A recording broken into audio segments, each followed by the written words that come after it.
practice if I could.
Good morning, everybody. Hi, I'm Tad. My name is Tad Carpenter. It's an honor to be here and speak in my hometown. I'll talk about my upbringing a little bit here in Kansas City because I like to say I'm born in Kansas City, I was bred in Kansas City, and I'll be buried in Kansas City. And I've only spoken in Kansas City once in my life. We've been very, very lucky to be asked to go all around the country and all around the world talking about the value of design and our studio. And I'll tell you, it's absolutely terrifying speaking when I know about half of your faces. Normally I get to speak to strangers that I'll never see again, and I'm like, peace out, I'm out of here, you know? But I know a lot of you. So it's an honor to be part of CreativeMornings. This is so important to be part of this community. And the topic that is Muse, and I'll be honest, I never really thought about that word necessarily and what it meant to me. And hopefully through my story, I'll be able to kind of weave it in a little bit. I did some very intense research before my talk, just to try to start to think about what it means to me. And to me, you know, it's like a muse is very simple. It's a person or a personified force that is the source of inspiration for people like us, for creators. Pretty basic, right? That's kind of what a muse is. I know when I think of the word muse, I instantly go to like all those art history classes we took, right? You know, all those like famous old dead dudes that had these people that inspired them in some way, you know? Salvador Dali had Gala, who is, hit that Wikipedia page on those two. Woo, that's some wild stuff, man. But you know, we think of all, you know, Picasso and his weeping women. Literally, I think there were lots of weeping women, and you know, I think they all had these people that inspired them. But I think it's even more. That doesn't have to be a person that inspires you. I mean, even more recently, I think we start to see people's muses in their work. I mean, take the Red Hot Chili Peppers, for example. They have over 43 songs where they mention the state of California. That doesn't even include when they talk about Los Angeles or the beach or any of that. It gets into the 200s, you know? I mean, these dudes seriously are inspired by the state of California.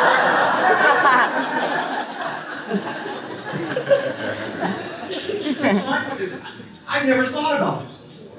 If I have a muse, what is it? I know I do. And hopefully I think I have lots of them. And you're going to see that in this kind of 4-hour talk I'm going to give you. But if there was one thing, it's I've been blessed with a creative partner. And my wife, Desiree.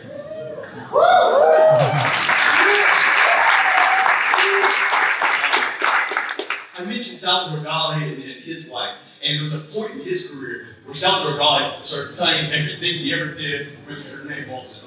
And boy, that'd be a perfect way. My wife's also pregnant, so I'm very emotional right now.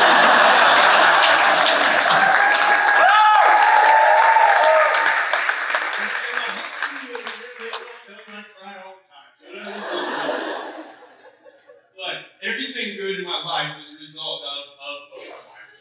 And we are so blessed to have a studio here in the city we love, Kansas City. You know, we are a small studio. We believe in the value of being small. A lot of you have probably been here. We're at 18th and Wyandotte, down at the crossroads. We want to stay small. We will always be small. When we are small, we can take on the type of work we want to take on and not have to take on work we don't want to take on. We do this because we love this, not because we have to do this. Our studio is me and my wife, Jessica. We have the amazing Chloe Hubler and Hannah Wexler who designs with us, and we're lucky to kind of keep this tight-knit kind of family.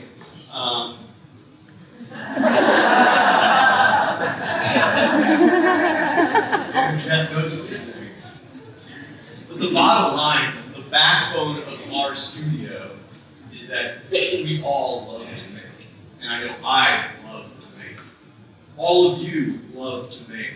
Every day, you've been given a gift to wake up and make something that didn't exist on this planet the day before. Woo! That is a hell of a gift you've been given, you know? And for us, we don't discriminate on the type of things we make at all. We make all kinds of stuff.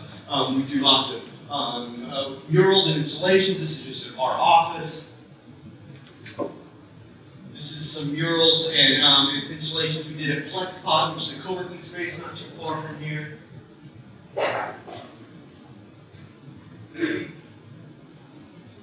Kansas City Heroes there. We did about a year and a half ago, we got the call from the mothership, which is the Kansas City Royals. And if you guys remember about 2 years ago when our baseball team was good? So it was that last year before we sold every player we had and said, all right, back to 100 losses. But like, right that last year, you know, before Hosmer left and all those guys, we were pushing for the playoffs. And the Royals came and said, hey, would you do a mural to excite the city and something for the city to get behind and excited and push us into the playoffs? And well, here's some process with that.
So, first off, big thanks to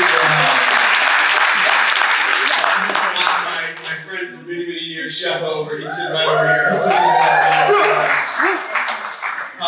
What I love about when we do get to do murals and installations is, this is a great example of that, is that this was a 93-foot wall, 14-foot tall. My wife Jess and I was going to roll in there with some paint and get this thing done, you know? It was something that was going to have to take a team of us. And when design is good, it's a communal team effort. And that's what this was.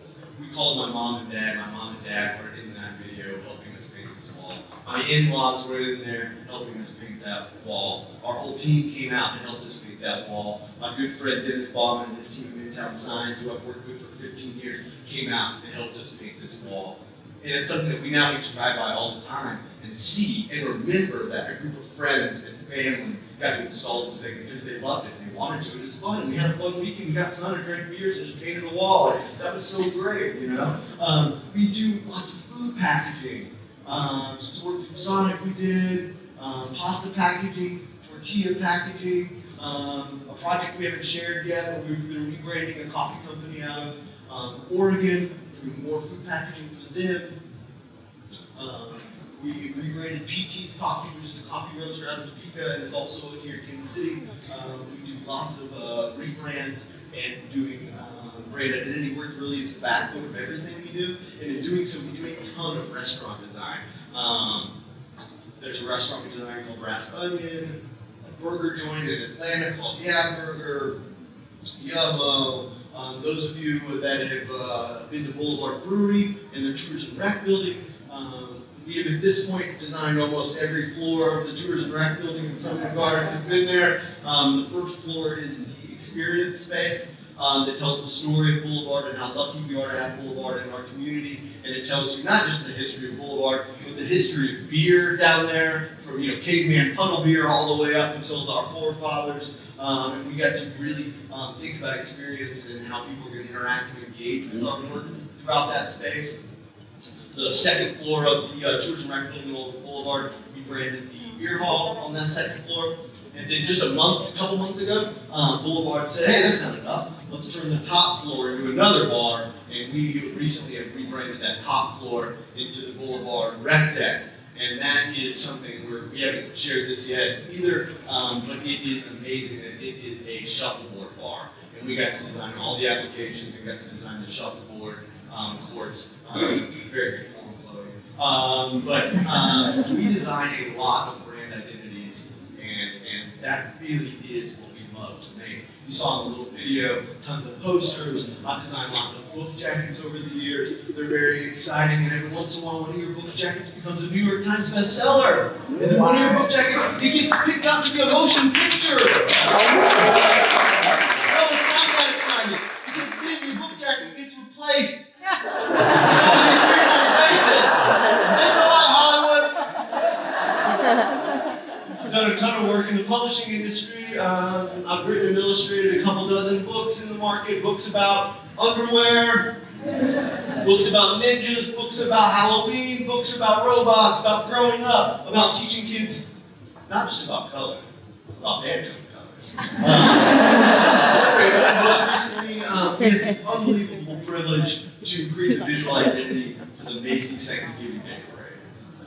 And we're doing all of this right here in Kansas City, damn it, too. So we are so lucky to work with Macy's. We worked with Macy's for over 10 years. We got to go to the coldest Thanksgiving Day Parade on human history record, which was very fun. But we got to create that kind of identity for them, which we're very thankful to continue to work with them. So that's kind of my work and what I do. So Eric, if you want to, we can open it up to questions now. I really tried to shorten this talk, so. I'm just kidding, guys. This is just a story. You freaked me out. There's like 300 people ready to kill me. I'm like, okay, I should have checked your keynote. Keep going. It's going to get more violent from here. So, as I mentioned, I'm from here, Kansas City, Missouri. I love the Midwest so unbelievably much. I'm a believer that being from here has really shaped how I work, how I draw, how I tell stories, how I interact with people, how I do everything. And getting ready to go around the country and talk about design, especially early on, it really bummed me out that no one had ever heard a thing about Kansas City. And when I would go to wherever, they would always have one very kind of similar kind of approach to where I'm from, you know? And that always bummed me out that they weren't more familiar, because I am a firm believer that Kansas City is one of the top graded communities in our country by far. It's not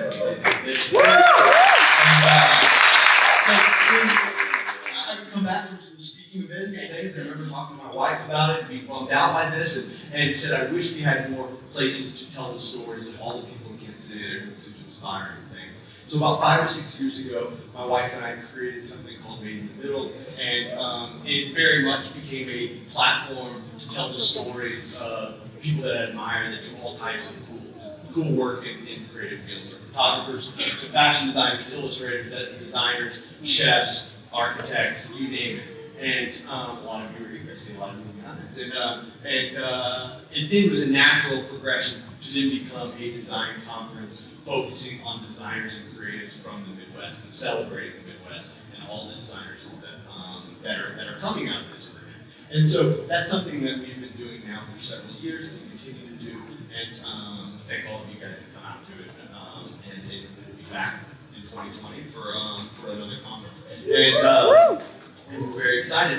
But this Kansas City has inspired me so much. And I know it's probably a lot like you. When I grew up here in the mid to late 80s, I had one hero and one hero only. And I don't know if he's here. George, are you here? I sent you an invite. I don't know, George. I mean, okay, outside of being really handsome, as you can see, he is one of the greatest baseball players to ever play baseball. And as a kid, I loved this guy. He wasn't Bo Jackson, who I also love, where Bo could just like show up and do just a freak, man. George had to bust his ass every single day. Look at him. He had to bust his ass every day to become one of the greatest baseball players to ever play this game. There's something innately kind of Kansas Cityan about that. There's something innately Midwestern about that. And I really have always carried that with me, that I am never going to be the most talented guy in the room, but I will never be outworked, ever, you know? And I think there's something very kind of Kansas Cityan about that. I mean, hell, our food ain't fancy, right? Don't get us wrong, you can get a $40 steak somewhere and it's gonna be great, but the best damn thing you're ever gonna put in your mouth is coming from a gas station, you know? I mean, hell, Bill liked it, you know, so it's like,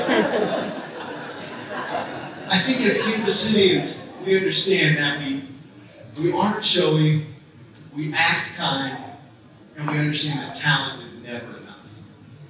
And I think those are attributes that I will always carry with me, and I think Kansas Cityans carry with them. We've been lucky, especially of late, that my gosh, we have people out in the world just promoting the hell out of our city for us, right? Which has really helped, you know? I mean, gosh, Sudeikis and Riggle and Rudd, man, those guys are just such great ambassadors for our city. I mean, my gosh, Cam from Modern Family, you know, is Kansas City through and through. I mean, Todd Tacker is from Kansas City, guys.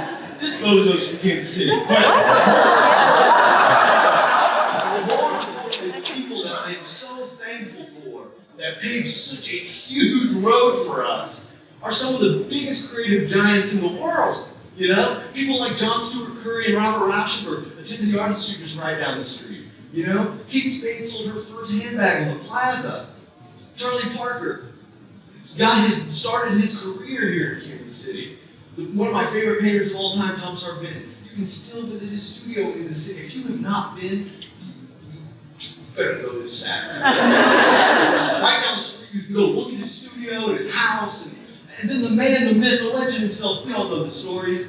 You know, he took classes at the Art Institute as a child. He worked at the Star. He got fired from the Star. He started Laughing Films and Iworks right here in Kansas City, his first animation studio. You know, this rumor that he kept a mouse in his desk drawer and fed it cheese by hand, eventually going to inspire something.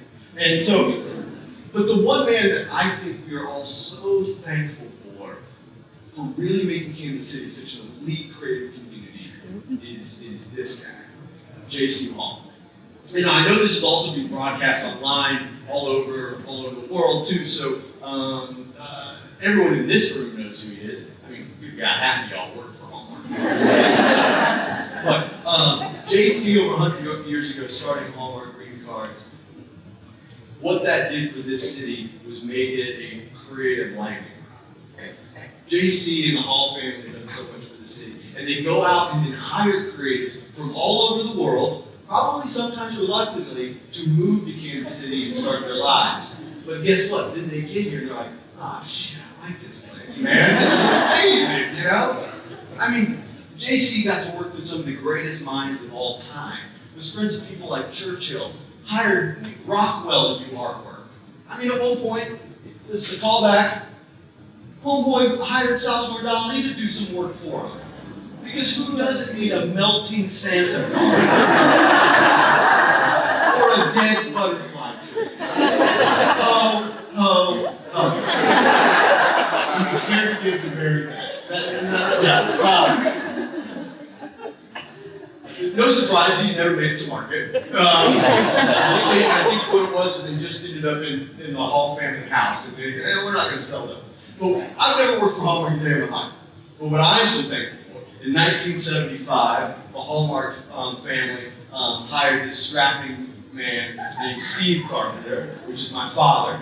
My father started at Hallmark in 1975. He worked there for 41 and a half years. Wow. He just retired about 2 years ago.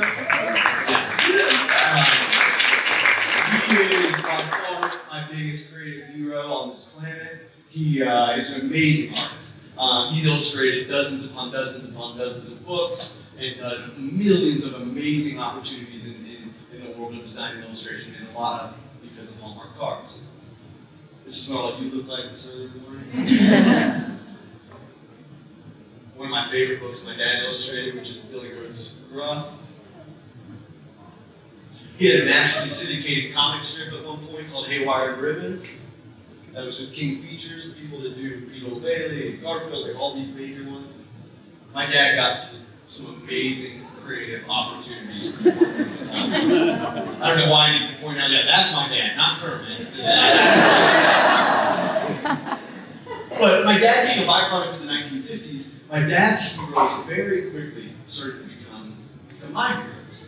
And so a lot of dads, I think, dads and sons, sit around and, I don't know what y'all do, work on cars and stuff like that, right? Me and my dad, we drew together. We made stories up together. And so when my dad would introduce me to a lot of his heroes, like Martin and Allison Robinson and Mary Blair and Em Sossack and Tom Eckersley and Dick Bruna and all these amazing kind of mid-century illustrators and designers, the way they use color, the way they use form, the way they did things, very much started to influence the way I wanted to make art and tell stories. I'm so unbelievably thankful to have grown up in a family that understood the value of being a creator.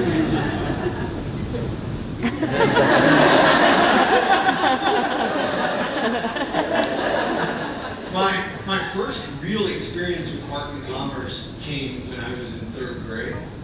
And this wasn't 3rd grade, this was I think like 2nd grade or 1st grade. And this was not Halloween, this was when my parents thought they'd let me try to dress myself for a week. And that failed. And so, but in 3rd grade, there was a contest, and it was for the Kansas City Chiefs. And the Kansas City Chiefs said, we're opening a contest, and we want children to draw the season tickets for our upcoming football season. This was in '91.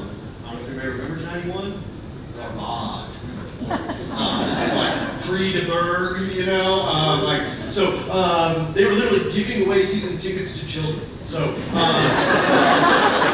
so the contest was, I love to draw, and I said, you know what, I'd like to try this. I'd like to try it. So I tried, and I won this contest. I shouldn't be surprised. Y'all look at this. And so I drew this, and I got season tickets to the Kansas City Chiefs. I got honored at the 50-yard line of the game. They sent a football player to my school for an assembly in a red Ferrari that he drove me around in. And after the assembly, I was in 3rd grade. After the assembly, a 5th grade girl asked me to be her boyfriend. So I was like, hold the phone. You're telling me if I make you things, you give me things, and I get older women? I can pinpoint the exact day I was like, doctor, pro sports player? Nah, I'm gonna be an artist. And so,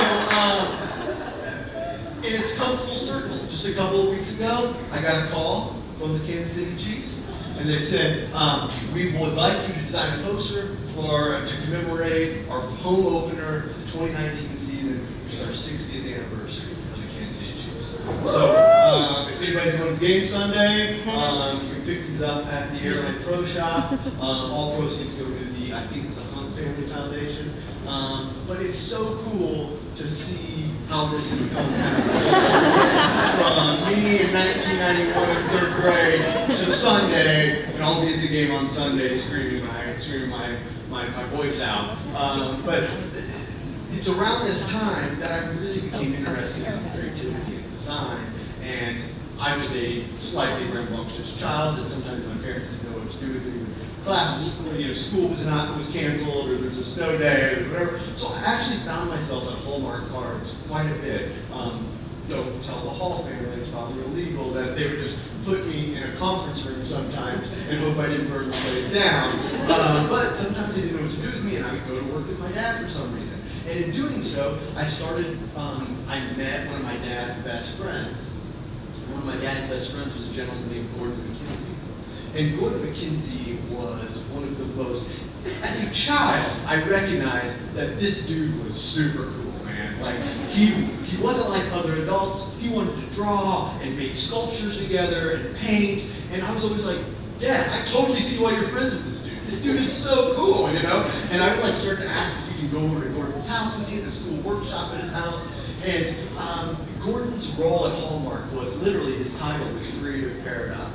And Gordon, anybody knows what paradox means, it's an enigma, it's absurdity, right? Gordon became the kind of in-between of a company that was 50% creative people and 50% non-creative people. And how am I going to get these two very different mindsets working together in a cohesive way? And Gordon was an amazing kind of creative guru. He'd eventually leave Hallmark, become this amazing speaker all around the world on the value of creativity. You're talking 25 years ago, before this became such a hot kind of ticket item. Gordon would eventually write the book Orbiting the Giant Hairball, which it's a 25-year-old book and still is so valuable for any creative, especially for all of us creatives that are working in corporate America in some way, on kind of how to survive with grace as a creative person. Gordon would go all over the country talking about creativity and the value. He would also go to schools a lot and start with grade schools and talk about the value of creativity. And now everyone has a masterpiece in them, and only you can create them. And if you don't, no one's going to do it for you. But you would go to grade schools and you can start at like kindergarten and ask, okay, how many of you like to draw? And every kid was like double hands up. Yes, screw learning the alphabet. I'm all about that color. You know what I mean? But then he would go to maybe third grade, and there's about half that many. And then he might go to sixth grade, and it was who? All of us weirdos in the back of the class are like, I still like to draw. I don't know if that's okay or weird or whatever, but I still like to draw. But Gordon's point is that as we get older, we so quickly start to compare ourselves to others. And I'm not as good as him, or I'm not as good as her. And I abandon this act that is so, so important and so valuable for so many reasons that you can't compare yourself to others. You have to make your masterpiece, because every one of you has that within you. I love that sentiment. Gordon was a huge proponent for the value of risk and how important risk is in being creative.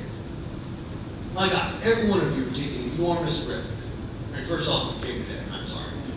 Secondly, more importantly, at one point you had to sit down with your parents and have that talk. All your parents wanted you to go to become doctors and lawyers, and you said, nah, Mom, I'm going to art school, man, you know? And she was like, oh, my leg, I'm going to support that job the rest of my life, you know? You took a calculated risk because that's what you needed to do. And being creative means you have to continue to take those risks. The greatest rewards in life are built out of risk. And above all, what I think I remember Gordon's constantly finding value in is how important it is to remind ourselves to play. How important it is to play as a creative person and just a human being. We find joy when we play. When we find joy, we are happy, and when we are happy, we're going to be doing our best work. It is that easy. You have to try to inject that into your life. So, for me, you can start to think about how play starts to remove other restraints and things that are laid upon you when you just start to play. And if you just start to do it on your own, it very quickly starts to come into your everyday normal practice. It becomes just part of your kind of everyday life. For me, I try to find all kinds of different ways to play, from keeping just random sketchbooks and post-it notes that I just draw and doodle for myself. Try drawing with different materials, like drawing with scissors, I guess making weird faces, drawing with scissors, plush toys, getting models to interact with my work. But about 4.5 years ago, I kind of hit a creative slump. And I needed to find a way to inject play into my life. And I said, could I even find 1 hour a week to play? Could I create a platform? Because I know I ain't going to do it unless I create some structure for myself a little bit. Is there a way I could create some sort of platform to allow myself to play through something? So about 4.5 years ago, I created this very silly thing that is literally just called Sunday Suns. And literally, it is every Sunday I wake up very, very early before the sun rises, and I make a sun on Sunday. And it's for myself. It's not for a client, it's not for this person or that person. It's something I make for myself and to play and to remind myself how much I actually love to make these things. I think, going back to this topic, I needed some sort of muse to work through. And I think that's what the sun is starting to come for me. I really needed the subject to allow me to play through it. To me, this project is very much kind of, we do a lot of brand identity and logo design, and it's very much a similar exercise as developing logos. The sun for me has become a vessel, a tiny vessel that allows me to just pour meaning directly into it. And that's what it kind of becomes. And it can be anything. You know, sometimes the sun is just purely shape explorations. Sometimes it's the Sunday after Christmas. Peace out, Santa, hit the road. Maybe it's typographic, and it's maybe it's just shape exploration, more typography. Maybe I'm traveling and I forgot a sketchbook and I just draw on my hand. Maybe it's Super Bowl Sunday. That purple one, we were in Barcelona. The far right, top right, it was just the fall, so I painted on a leaf. March Madness Sunday, Easter Sunday, making pancakes Sunday. I get asked all the time about, like, what's the story here? And for me, yes, the sun can mean so many things to so many people. I mean, it means faith and hope and positivity. All of those things are important, and absolutely, I totally think that's true.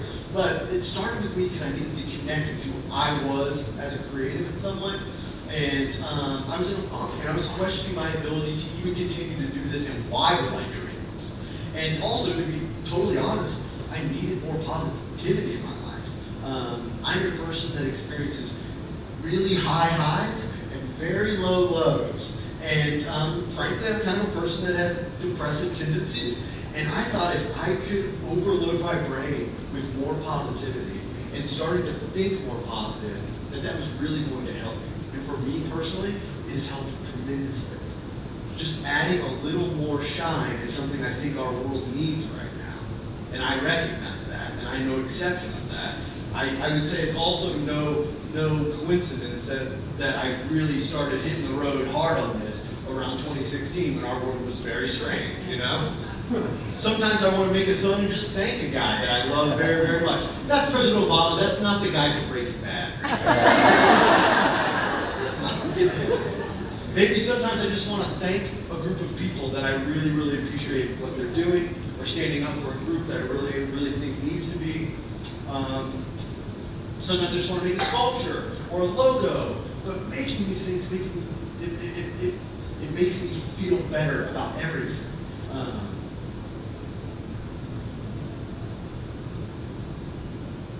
Was it Canada one weekend? It was Mother's Day. I love my mama.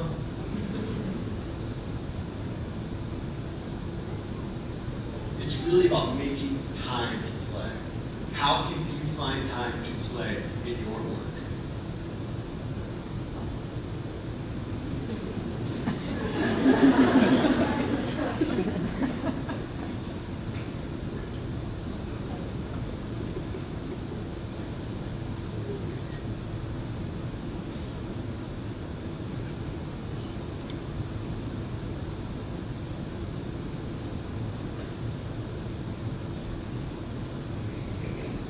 I always think that if you sit in a barber's chair long enough, you're eventually going to get a haircut, you know? And I think if you surround yourself with more positive people and positive scenarios, things are getting better. And I'm a believer in that.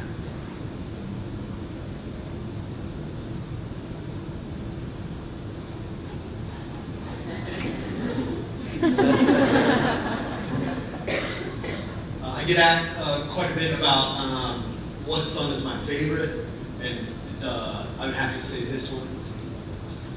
It's not because I think the design is unbelievable necessarily, it's very simple sun and design, but again, it's another opportunity to collaborate with someone that I love very much.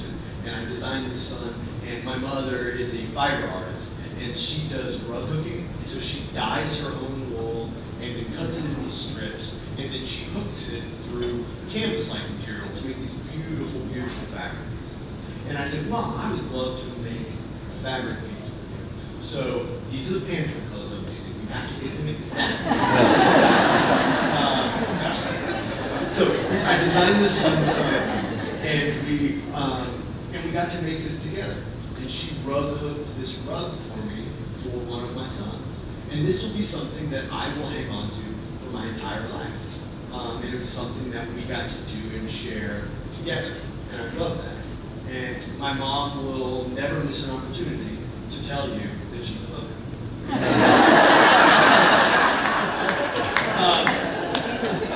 This is another fact. I recently just did a blanket throw, and that's part of my series as well. But I've done, I think I'm like 226 straight weeks of doing this activity now, and I love it. It's become such a wonderful release for me every day. When a client craps all over something, or something doesn't go my way, that's okay. That's part of being a designer. But I know all week that on Sunday, I get to make whatever the hell I want. You know what I mean? And there's something really enlightening about that. And what's really fantastic also is that I put these out in the world, maybe for a little bit of accountability, but also clients and other people see them too. And so we've gotten work from just these fun, silly little songs I do. And so when I do these, a great example is a year and a half ago or so, a client reached out to us and really, really loved and responded to this particular one of my sons. And they were, it was a brewery, and they were in the middle of a big rebrand. They're having a lot of problems with their visual identity, and specifically the visual language that was going to live on the packaging. They didn't know where it should go. They very much responded to kind of the heavy blacks and the simplicity of this. They thought it would work well with potentially where this rebrand was going to go. So I started to explore how this idea could work with this rebrand. And it's for a brewery in Cooperstown, New York called Ommegang. So if anybody has ever drank Ommegang beer, I and my team started building out the visual identity for Ommegang, and it should be hitting the market now. I think it's starting to come out. We haven't started to document it yet, so you can see some of the visual language from it. These are some of the mock-ups. I don't have the real things photographed yet because who has time to document the work? You can now start to see kind of what the system looks like. Some more of the illustrations and iconography from the system. And of course, one of their beers will be a sun as well. And it's going to be a really fun system when it's all said and done. But it's fun to create these opportunities to interact with people. And I was lucky enough to, at the end of last year, speak in Singapore at a conference. And I brought this little plush toy we made, and was a super weirdo. And everybody I met, I was just like, hey man, you should hold this. I want to take a picture of everything. What? But it created this really fun conversation and a great way to start to meet and talk to people. And then it gets to be part of this fun series. Just last week, we painted a mural, and this is again another special one. My wife and I are expecting our first child any single day. You're okay, right? And so, of course, we're having a son. So of course we wanted to paint a son for our son in his room. And so we just did this here a couple weeks ago.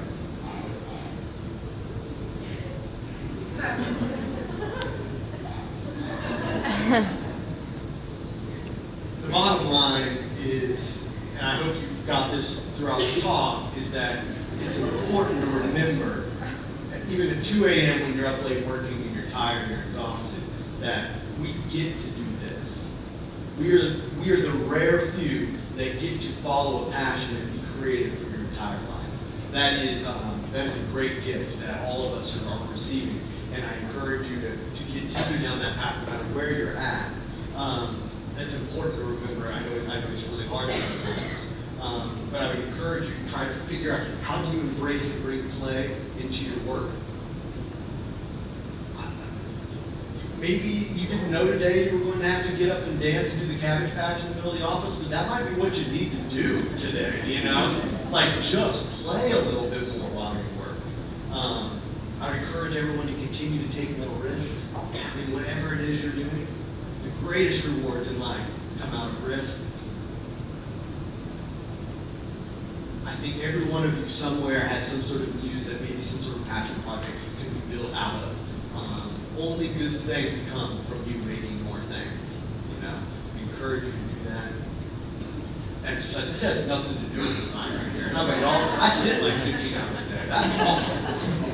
I need to walk around the block every once in a while, you know? But we need to do that. And then, above all else that I say, I don't think any of us would deny that we live in a very weird world right now. And I don't think there's ever been a time we need smart, positive, creative people more than we do right now. And that's you. And we need you using the gift you've been given to better this world around you. And that's what I hope all of us can do, especially right here in Kansas City. So, lastly but not least, I want to thank a few people. And this talk was brought to you by a lot of people that I'm very thankful for. First and foremost, to Creative Mornings. These are all volunteers that do all of this for us. Thank you for doing this for our city. We thank you so, so much.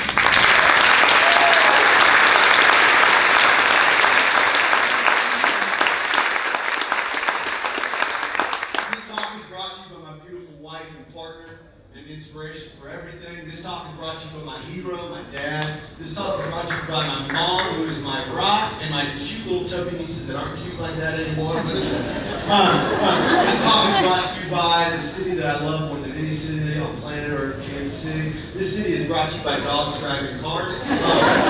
When I feel sad or I feel down, I Google dogs driving cars. Honestly, I also Google dogs driving bikes. I'll be honest, I just look up dogs driving anything, and I instantly feel just a little bit better. This talk is brought to you by the genius that invented the rounded corner tool and illustrator. Alright, this talk is brought to you by the person that created the clipping masters. Before that, we couldn't put a sunset. That's pretty special.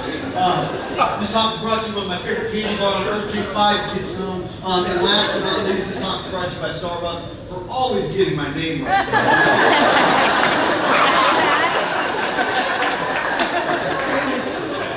Thank you, kids.